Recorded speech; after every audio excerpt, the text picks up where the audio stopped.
నమస్తే, welcome to Shri media. నేను మీ విష్ణుప్రియ. మనం ఇప్పటిదాకా మార్చి ఫలితాలు తెలుసుకున్నాం. అలాగే చాలా విషయాల గురించి, ధర్మ సందేహాల గురించి కూడా తెలుసుకున్నాం.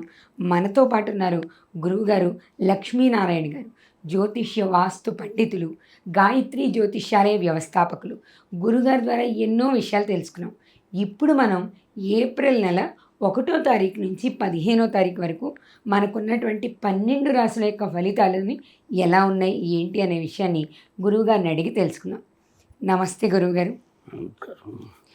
ఇప్పటిదాకా మీరు చెప్పిన విషయాలు మా వ్యూవర్స్ని ఎంత బాగానో వాళ్ళకున్న సందేహాలు తీర్చినాయి. మనం ఫిబ్రవరి, మార్చి ఫలితాలు కూడా ఇచ్చాం. దాని పట్ల కూడా వాళ్ళకు ఉన్నటువంటి అనుమానాలన్నీ తీర్చుకున్నారు గురువుగారు. అదే క్రమంలో ఈరోజు మనం ఏప్రిల్ నెల 1వ తారీఖు నుంచి 15వ తారీఖు వరకు మొదటి 15 రోజులు 12 రాశుల యొక్క ఫలితాల గురించి తెలుసుకుందాము గురువుగారు. మొదటి రాశి మేషరాశి.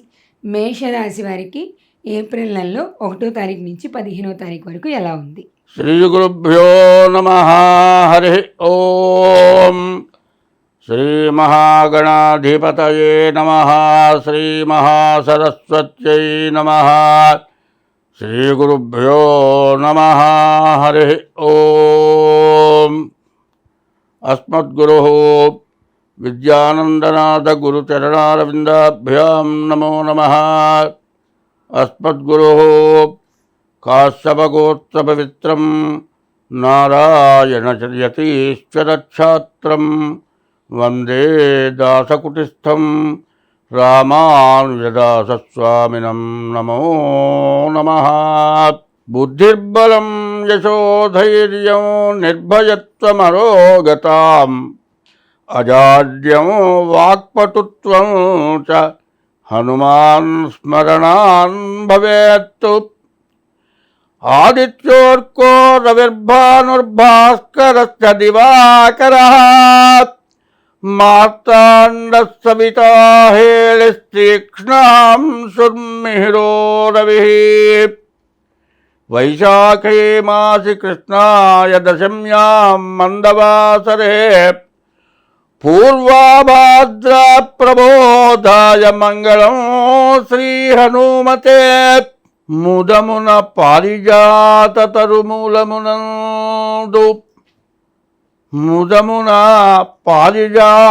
తరుమూలమునందు అతి సూక్ష్మరూపుడై హృది రఘువీరునామమును ఎప్పుడు జపించుచు రామభక్తులను బదలక బ్రోచుచుండు.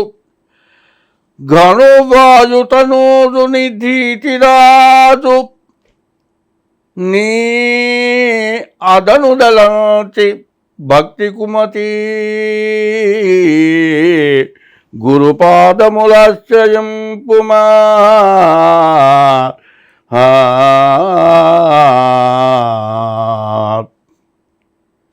ఈ రోజున 2024 ఏప్రిల్ నెల 1వ తారీఖు నుండి 15వ తారీఖు వరకు ఏప్రిల్ నెలలో పక్షమల 15 రోజుల యొక్క మేషరాశి నుండి మీనరాశి వరకు ఏ రాశికి ఆ రాశి విడివిడిగా రాశి ఫలితాలు చెప్పుకుందాం. మేష వృశ్చికయోర్భౌమః. మేష వృశ్చిక రాశులకి ఎవరు? కుజుడు అధిపతి. ఆ కుజుడు బాగుంటే అన్నీ బాగుంటాయి. రాశి అధిపతి అయినటువంటి కుజుడు బాగుంటే ఏకాదశంలో కుజుడున్నాడు. అందులో ఏకాదశంలో శని ఉన్నాడు.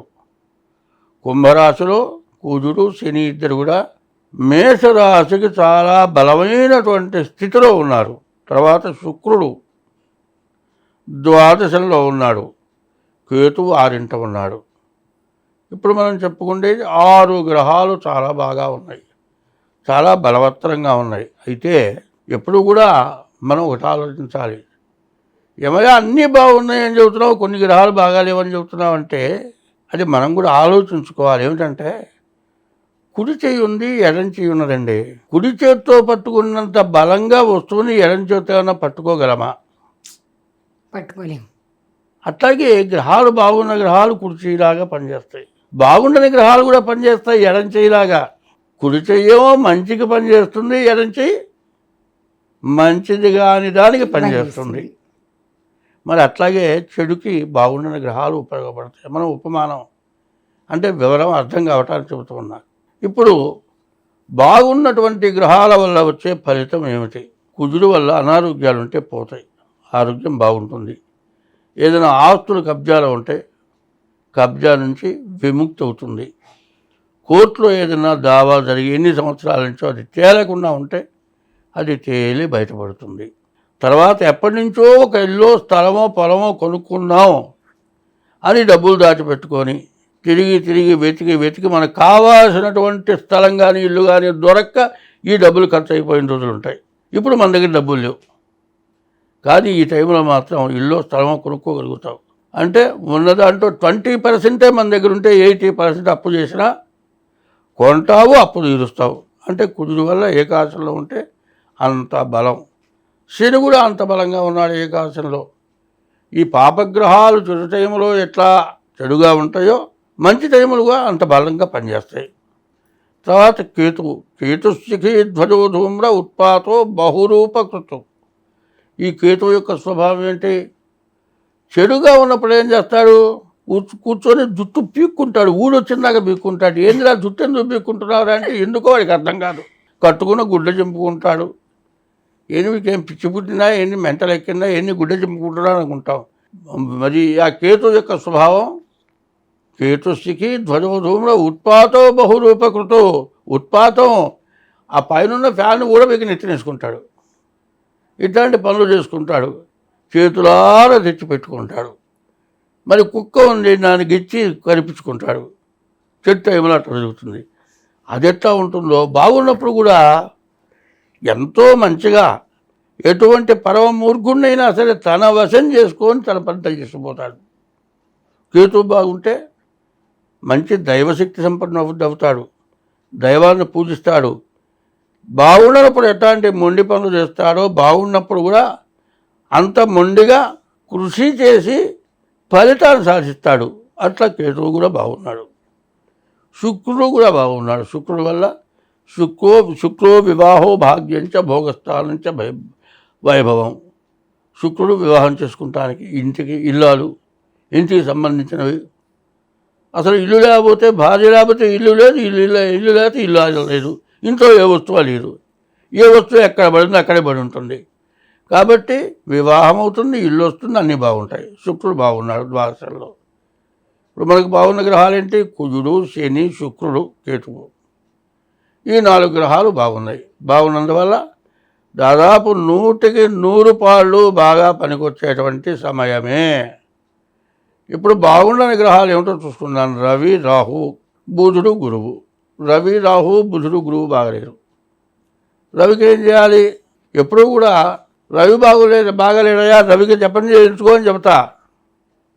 నీ పని నువ్వు చూసుకుంటావు, వాడిని జపం చేయమంటావు. వాడు జపం చేయడంటల్లా, నీవు శ్రద్ధ లేనిది ఏమిటి ప్రయోజనం? ఇప్పుడు ఎప్పుడైనా సరే శ్రద్ధ కలిగి అన్నం పెట్టారండి, అన్నం కంచలో పెట్టి లోపలికి పోయి కూర్చుంటే ఒకసారి 2 సార్లు చూస్తాడు, 3వసారి చేయగడుక్కుంటాడు. జరిగేది అదే. అట్లాగే ఈ రవి బాగుండకపోవటం ఏంటంటే జపం చేయించినంత మాత్రం చేత కాదు. అన్ని గ్రహాలకి ప్రధానమైన గ్రహం రవి, సూర్యుడు. పొద్దున్నే సూర్యోదయానికి ముందు లేచి సూర్య నమస్కారం 3 వేళ పొద్దున, మధ్యాహ్నం, సాయంత్రం సూర్య నమస్కారం చేయాలి. మన సొంతగా చేసింది కొంత ఫలిస్తుంది. అట్లాగే రాహు, ఈ రాహు కూడా బాగాలేడు. ఎవరికన్నా నీ చేత ఇచ్చావో డబ్బులు అవి మాత్రం తిరిగి రావు. బుధుడు, గురువు వాడు బాగాలేరు. ఎవడో తగులుకుంటాడు, వెంబడబడతాడు. నీ అంత వాళ్ళు ఏంటంటాడు, బాగా ఉబ్బేస్తాడు. నువ్వు ఇస్తేనే పని అవుతుందంటాడు, నువ్వు లేకపోతే నా పని అయిపోయిందంటాడు. వెంబడి 10 సార్లు తిరిగినా నీ దగ్గర వసూలు చేస్తాడు. ఇక నువ్వు బతుకుండగా డబ్బులు రావు. అట్లాంటి పనులు ఈ బుధుడు, గురువు వల్ల అవుతుంది. కాబట్టి ఎట్లా అంటే శరీరం మొత్తం ఉందండి, వెళుతున్నాము, చెట్లు ఉన్నాయి దారిలో, ఓ సన్నటి పుల్లే, సన్న పుల్లే ఎందుకు పనికిరాదు. మనం బండి మీద స్పీడ్లో పోతుంటే అది వచ్చి కంటికి తెలియదు, కండిపోతుంది. పుల్ల ఎంతది? సన్న పుల్ల. సూర్య లేకపోతే మేక దబ్బలం ఏం కాదు, కండిపోతుంది. అంటే కంటి తగిలే పుల్ల కనిపెట్టి తిరగమని అర్థం. అట్లాగే రాహువు, రవి, బుధుడు, గురువు ఈ 4 గ్రహాలు బాగాలేవు. బాగున్నప్పుడు బాగు చేయించుకోవడం చాలా అవసరం. ఎందుకంటే ఈ నలుగురు ఎట్లాంటి వాళ్ళంటే 2 కాళ్ళు 2 చేతులు లాంటి వాళ్ళు. ఈ మొండె మిగిలిపోతుంది, ఏం కాదు. దానికోసమని రవికి 6,000 చెప్పాం, మరి రాహువుకి 18,000 చెప్పాం, బుధుడికి 17,000 చెప్పాం, గురువుకి 16,000 చెప్పాం. రవికి గోధుమలు, తర్వాత రాహువుకి మినుగులు, బుధుడికి పెసలు, గురువుకి శనగలు ఇవి దానం ఇవ్వటం మంచిది. దత్తాత్రేయ స్వామిని పూజించడం మరీ విశేషం. తర్వాత అమ్మవారిని పూజించడం మహావిశేషం. అందులో రాహుకాలం మంగళవారం, రాహుకాలంలో అమ్మవారి పూజ చేయటం విశేషం. ఇట్లా చేయటం వల్ల ఈ మేషరాశి వారికి ఇదివరకు కంటే ఈ ఏప్రిల్ నెలలో చాలా మంచి సమయం, చాలా బాగుంది, చాలా ప్రయోజనం కలుగుతుంది. కానీ ఇంత చెప్పావయ్యా నాకేమీ కావట్లేదంటే నీ జన్మ లగ్నాన్ని బట్టి ఏమన్నా తేడా ఉందేమో. ఇది గోచారం అనగా చంద్రలగ్నం, సూర్యలగ్నం, పుట్టిన టైమును బట్టి సూర్యలగ్నం, మరి నక్షత్రాన్ని బట్టి చంద్రలగ్నం. చంద్రలగ్నం అంటే గోచారం, గోచారం ద్వారా చెప్పాను. జన్మలగ్నం ద్వారా ఏదైనా మీకు చెడు ఉందేమో చూపించుకొని జాగ్రత్త పడండి. ఎందుకంటే మంచి ఏంది, ఇల్లు కడుక్కోవటం, ఇల్లు కట్టుకోవటం, లేకపోతే పంట పండే పొలం కొనుక్కోవటం, వివాహం చేసుకోవటం, మరి జీవితంలో అవసరమైనటువంటి వాటిని తీర్చుకోవటం. ఎప్పటి నుంచో ఆలోచించేది, ఎప్పటి నుంచో కాంది ఇప్పుడు అయ్యేట సమయం వచ్చింది. కాబట్టి ఆ చెడుని ఏదో జాగ్రత్తగా తీసేసుకోవటమే కాక ఈ వివాహం దగ్గరికి వచ్చేప్పటికి కుజ దోషాలు, కాలసర్ప దోషాలు ఉంటున్నాయి. అవి ఏమైనా ఉన్నాయేమో జాగ్రత్తగా చూపించుకొని వివాహం చేసుకోవడం. ఇట్లా చేసుకుంటే ఈ మేషరాశి వారికి ఎదురంటూ లేదు, బాగుంటుంది. బాగున్నప్పుడు వివరంగా చూసుకోవాలి. ఎందుకంటే మనం బాగున్నాం కదా అని ఎగురుకుంటూ పోతే కాలికి దెబ్బ తగిలితే మొత్తం శరీరం మొత్తం మూలబడుతుంది. కాబట్టి జాగ్రత్తగా నడిచిపోవాలి, జాగ్రత్తగా ఉండాలి, జాగ్రత్తగా చేసుకోవాలి. ఇది చాలా బాగుంటుంది. ఇప్పుడు మేషరాశి వారికి ఇప్పుడు మీరు చెప్పిన ఆ పరిహారాలన్నీ ఈ 15 రోజుల్లోనే చేసుకోవాలి గురుగారు? ఈ 15 రోజుల్లో చేసుకుంటే దాదాపు ఈ సంవత్సరంలా కూడా బాగుంటుంది. ఇప్పుడు మనం చెప్పుకునే ఇవన్నీ ఈ జపాలు, హోమాలు మొదటి 15 రోజులు. రవి నెల రోజులే ఉంటాడు, రవికి నెల రోజులే పనిచేస్తుంది. రాహు 18 సంవత్సరాలు ఉంటాడు, ఈ రాహుకి 18 సంవత్సరాలు పనిచేస్తుంది. బుధుడు 17 సంవత్సరాలు ఉంటాడు, 17 సంవత్సరాలు పనిచేస్తుంది. అంటే గురువు 16 సంవత్సరాలు ఉంటాడు, గురువుకి 16 సంవత్సరాలు, శుక్రుడికి 20 సంవత్సరాలు. ఈ ఒక్కొక్క గ్రహానికి ఒక్కొక్క సంఖ్య ఉంది. అట్లాగే ఏ గ్రహానికి ఆ సంఖ్య. తద్దశాంశం మరి 20 సంవత్సరాలు శుక్రుడు అన్నాం, 200 సార్లు క్షీరతర్పణ, తద్దశాంశం మరి 100 సార్లు హోమం. ఇట్లా చేసుకుంటూ వస్తే మనకు ఎటువంటి సమస్య లేకుండా బాగుంటుంది. శరీరంలో నవగ్రహాలు ఎంతో, నవరంధ్రాలు కూడా అంతే. ఈ నవరంధ్రాల్లో ఏది తేడా వచ్చినా, ఏ గ్రహం తేడా వచ్చినా ఇట్లాంటివి వస్తూనే ఉంటాయి. కాబట్టి ఈ నవరంధ్రాల్లో ఏది పని చేయకపోయినా సమస్య వస్తుంది. కాబట్టి తప్పనిసరిగా కళ్ళు జాగ్రత్తగా చూసుకోవాల్సిందే, గాలి పీల్చుకుంటే ముక్కు చూసుకోవాల్సిందే, తినే నోరు కావాలి, ఈ నోట్లో ఉండే నాలుక అంతకంటే కావాలి, చెవులు కావాలి, మరి విసర్జనాస్త్రాలు అవి కావాలి, అన్నీ జాగ్రత్తగా చూసుకోవాల్సిందే. కాబట్టి చేపకు ఒక గ్రహం చెబుతున్నాడని మాత్రం ఆలోచించడం ఉత్తమం తప్పు. మనం ఎప్పుడూ కూడా తెల్లవారు లేవగానే మొహం కడుక్కుంటే కానీ కళ్ళు సక్రమంగా కనపడవు. నోట్లో పుక్కిలించి ఉమ్మేస్తే కానీ ఏదైనా తినడానికి తాగడానికి పనికిరాదు. అదే పాచి మొహం కడుక్కోకపోతే మన నోరే మనకు వాసన వస్తుంది. అందువల్ల ఆ 9 గ్రహాలు ఎంతో, 9 రంధ్రాలు కూడా అంతే శరీరానికి. ప్రతి జీవరాశికి అట్లాగే ఇచ్చాడు. కాబట్టి ఇది ఎప్పుడూ తప్పదు. రోజు తినే అన్నమే కదా అని అన్నం అనుకుంటామా? అట్లాగే గ్రహాలకు కూడా అట్లాగే దేనికి తగినటువంటి పరిస్థితి దానికి ఉంటుంది. కాబట్టి ఎప్పుడూ చేసుకోమంటున్నానని చెప్పొద్దు. ఎందుకంటే రోజు ఒక గుడ్డ కట్టుకుంటున్నామండి, అదే గుడ్డ 4 రోజులు కడతామా? కట్టుకోం. ఇవాళ కట్టుకున్న గుడ్డ తీసేసి రేపు కట్టుకుంటున్నాము. మరి ఇవాళ తిన్నల్లో ఈ వాటి కూర కాదు, రేపు ఇంకో కూర మారుస్తున్నాం. అట్లాగే గ్రహాలు కూడా అట్లాగే ఉంటాయి. మనం చేసేటువంటి దోషాలు కూడా అట్లాగే ఉంటాయి. తెలిసి చేసినా తెలియక చేసినా దోషాలే. నిప్పుని తెలిసి కాలిన తొక్కినా కాలుతుంది, తెలియక తొక్కినా కాలుతుంది. అట్లాగే ఈ గ్రహదోషాల గురించి అదే చెప్తున్నా.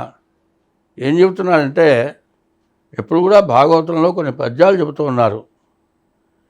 ఏను మృతుండనవుతుండని ఇంత భయంబు మనంబులో పలన్మానము, చచ్చిపోతారన్న భయం వద్దు. సంభవంబు గల మానవ కోట్లకు చావు నిక్కమవు, పుట్టినవాడు ప్రతివాడు చస్తాడు. కాన హరిందలంపుము, హరి ఎవరు? సూర్యభగవానుడే హరి. హరి అంటే హరించేవాడు. హరి అనగా సర్వవ్యాపకుడు, అంతా చుట్టుముట్టినవాడు హరి. అందుకే చెబుతారు, శుక్లాంబరధరం విష్ణుం శశివర్ణం చతుర్భుజం ప్రసన్నవదనం ధ్యాయేత్ సర్వ విఘ్నోపశాంతయే. ఎవరికి ప్రార్థిస్తున్నావు? వినాయకుడిని అంటాడు. కాదు, వినాయకుడిని అసలు ఎవరు ప్రార్థిస్తున్నారో అది ఆ శ్లోకం. వినాయకుడిని ప్రార్థించే శ్లోకం కాదు. అగజానన పద్మార్కం గజానన మహర్నిశం అడుగుతుంది. దానికి ఏం చెబుతున్నారు? ఈ విఘ్నేశ్వరుని కాదు, ఎప్పుడూ కూడా ప్రసన్నవదనం ధ్యాయేత్ సర్వ విఘ్నోపశాంతయే. 4 భుజాలట. 4 భుజాలేంటి? 4 చేతులు, 2 చేతులు 2 కాళ్ళు వేసుకున్నాం, లేకపోతే 4 చేతులు 2 కాళ్ళు వేసుకున్నాం. 6 ఋతువులు వచ్చినాయి. మరి మాసాలు 12 వచ్చినాయి, అదొక భాగం. మరి శుక్లపక్షం కృష్ణపక్షం అవి 2. మరి తిథి వార నక్షత్రాలు. ఇన్నిటికీ ప్రధాన కారకుడు ఇవి జరగటానికి సూర్యభగవానుడు. శుక్లాంబరధరం విష్ణు. శుక్లం అంటే తెల్లగా ఉంది, బరధరం అంబరం ఆకాశం, విష్ణువు అనగా సర్వం వ్యాపించున్నాడు. శుక్లాంబరధరం విష్ణు. శశివర్ణం తెల్లటి స్వరూపం కలిగి ఉన్నాడు. చతుర్భుజం 4 భుజాలు ఉన్నాయి. ఇట్లా ఉండి ప్రసన్న వదనం, అందరి యందు దయ చూపించేవాడు. ధ్యాయే సర్వ విఘ్నోపశాంతయ, సర్వ విఘ్నాన్ని పోగొట్టేవాడు. అటువంటి సూర్యభగవానుడు ఈ పంచాంగానికి ప్రధానమైన కారకుడు, గ్రహాలన్నిటికీ అధినాథుడు అయినటువంటి ఆయన్ని ప్రార్థన చేస్తున్నాం. ప్రతి పూజకి పెళ్లి చేసుకుంటే శుక్లాంబరధరం, పెళ్లి చేస్తుంటే నామకరణం చేస్తుంటే, ఏదైనా దేవుని పూజ చేస్తుంటే ప్రార్థిస్తున్నాం. కానీ ఎవరిని ప్రార్థిస్తున్నారంటే ఎవరికేం తెలుస్తుంది? వినాయకుడు అనుకుంటున్నారు. అందుకోసం చేసేది అర్థం తెలుసుకొని చేయాలి. అర్థం తెలుసుకోకుండా చేస్తే అది మనం చేసే విధానంగా చేయలేము, అంటే వ్యర్థమైపోతుందని చెప్పాలి. కాబట్టి ఈ గ్రహశాంతులు అనేవి తప్పవు. అందుకోసమే మానవుడు ఎవడైనా సరే బతికేది ఎన్నాళ్ళు బతుకుతామో తెలియదు. ఇవాళతో అయిపోతుంది, ఇవాళ బతుకుతున్నాం, ఇవాళతో పోతున్నాం అనే ఉద్దేశంతో మంచి పనులు చేయాలి. రేపు ఉంటామో ఉండమో, పుట్టినవాడు ఎప్పుడు పోతాడో తెలియదు. అందుకోసమని ఏను మృతుండనవుదునని ఇంత భయంబు మనంబు లోపలన్మానము, సంభవంబు గల మానవ కోట్లకు చావు నిక్కమవు, కాన హరిందలంపుము. ఎప్పుడూ భగవంతుడిని స్మరించు, నీకు ఎటువంటి దోషాలు కూడా రావు, బాగుంటావు. మనం ఆ పని మాత్రం చేయట్లే. నోరు తెలిస్తే ఏదో లోకాభిమానం, వాడు కొట్టేట్లా ఉంది, వీడి కొట్టేట్లా ఉంది, పక్క వాళ్ళు ఎట్లా ఉన్నారు, ఇటువంటి ఆలోచనలు తప్పితే ఒంటరిగా కూర్చున్నప్పుడు భగవంతుడిని స్మరిస్తే, భగవంతుడిని పూజిస్తే ఏ గ్రహం నిలబట్టదు, దైవానుగ్రహం నీకు ఉంటుంది. ఆయన అనుగ్రహం ఉంటే ఈ గ్రహాలు ఏ గ్రహాలు నిన్నేమి చేయవు అని చెప్పున్నది. అది స్వస్తి.